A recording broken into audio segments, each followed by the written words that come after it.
As if on cue, Jeff Flake just tweeting, maybe in response to John Heilman, I don't know, a check that he wrote to Doug Jones for U.S. Senate for $100 under the headline Country Over Party. Brett, there is hope. Yeah. Well, look, good for Jeff Flake. And you know, if you don't have the presence of mind to walk out on one meeting, I think that's forgivable. You know, I find myself, and I think a lot of my friends, in the same position, which is we're in a kind of I can't believe what I'm saying moment, because for so much of my political life, I have just been sort of consistently and instinctively on the side of the Republican Party. That's when it was a matter of the sort of policies they were espousing, and especially a version of the Republican Party that was about free trade, enterprise, openness, democracy, human rights, and so on. That party, incredibly, in the space of just a year and a half,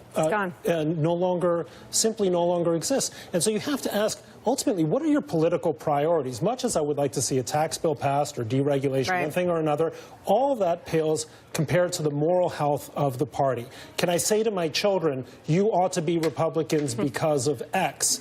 And the answer any of them would give me is inarguable. How can I belong to a party that endorses a pedophile? That is, by the way, that is going to haunt the Republican Party, I suspect, for decades. All right, and then there's